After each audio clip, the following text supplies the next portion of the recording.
ଚାଲନ୍ତୁ ଆଜି ପ୍ରସ୍ତୁତ କରିବା ଛେନା ତରକାରୀ। ଦେଖନ୍ତୁ ସେଥିପାଇଁ ମୁଁ ଏଠି କିଛି ଛେନା ନେଇଯାଇଛି। ଛେନାରେ ମୁଁ ଏଠି 1 ଚାମଚ କର୍ଣ୍ଣଫ୍ଲାୱାର ଆଡ଼୍ କରିଛି।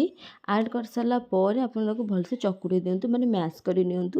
ପୁରା ଭଲସେ ମ୍ୟାଶ୍ କରି ନିଅନ୍ତୁ, ଯେମିତି ଏଇଟା ପୁରା ଚିକ୍କଣ ହେଇଯିବ। ଚିକ୍କଣ ହେଇକି ଚକୁଡ଼ନ୍ତୁ, ଆଟଲିଷ୍ଟ 5 ମିନିଟ୍ ପାଇଁ ମଧ୍ୟ ଚକୁଡ଼ି ଦିଅନ୍ତୁ। ଚକୁଡ଼ି ସାରିଲା ପରେ ଆପଣ ଏଟାକୁ ଦେଖନ୍ତୁ ପୁରା ଏମିତି ଗୋଲ ଗୋଲ ସେପ୍ ଦେଇ ଦିଅନ୍ତୁ। ଆପଣଙ୍କୁ ଯେତିକି ସାଇଜ୍ର ବା ଯେତିକି ଇଏର ଦରକାର ଆପଣ ସେତିକି ନେଇ ନିଅନ୍ତୁ। ଏଇଟା ଛାଣିଲା ପରେ ଟିକେ ସାଇଜ୍ ବଡ଼ ହେଇଥାଏ, ଆପଣ ସେଇ ଅନୁସାରେ ଗୋଲ ଗୋଲ ଦେଖନ୍ତୁ ଏମିତି ସେପ୍ ଦେଇ ଦିଅନ୍ତୁ।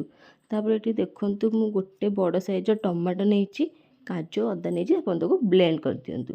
ବ୍ଲେଣ୍ଡ କରିସାରିଲା ପରେ ଛେନା ବଲଡ଼ ଛାଣି ଦିଅନ୍ତୁ।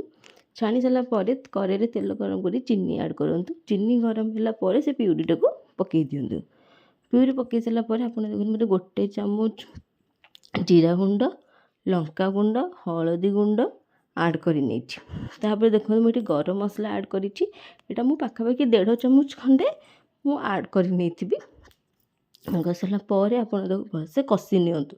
ଆପଣ ଯେମିତି ଭଲସେ କଷୁଛନ୍ତି, ଯେମିତି କୁହାଯାଏ ତେଲ ଛାଡ଼ିଯାଏ, ସେମିତି ଆପଣ ସେମିତି ପୁରା ଭଲସେ ତାକୁ କଷି ଦିଅନ୍ତୁ।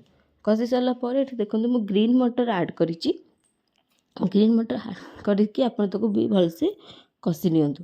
କଷି ସାରିଲା ପରେ ମୁଁ ଆଗରୁ ବଏଲ୍ ପଟାଟୋ କରିକି ତ କଟ୍ କରି ରଖିଛି, ତାକୁ ମଧ୍ୟ ଆଡ଼୍ କରି ନିଅନ୍ତୁ।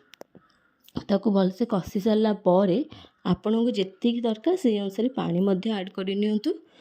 ଆଡ଼୍ କରି ସାରିଲା ପରେ ଆପଣ ତାକୁ କିଛି ସମୟ ଫୁଟେଇ ଦିଅନ୍ତୁ, ମାନେ ହାଇ ଫ୍ଲେମ୍ରେ ଅଳ୍ପ ସମୟ ଫୁଟେଇକି ତାକୁ ସ୍ଲୋ ଫ୍ଲେମ୍ରେ ମଧ୍ୟ ଫୁଟେଇ ଦିଅନ୍ତୁ, ଯେମିତି କଞ୍ଚା ଲାଗିବନି। ଆପଣ ସ୍ୱାଦ ଅନୁସାରେ ଲୁଣ ଆଡ଼୍ କରି ନେବେ। ଲୁଣ ଆଡ଼୍ କରିସାରିଲା ପରେ ଆପଣ ଯେଉଁ ଛେନା ବଲଡ଼ କରାହେଇଛି ସେଇଟା ମଧ୍ୟ ଆଡ଼୍ କରିକି କିଛି ସମୟ ଫୁଟେଇ, ଆପଣ ଅଳ୍ପ ସମୟ ଫୁଟେଇବେ, ବେଶୀ ସମୟ ଫୁଟେଇବା ଦରକାର ନାହିଁ।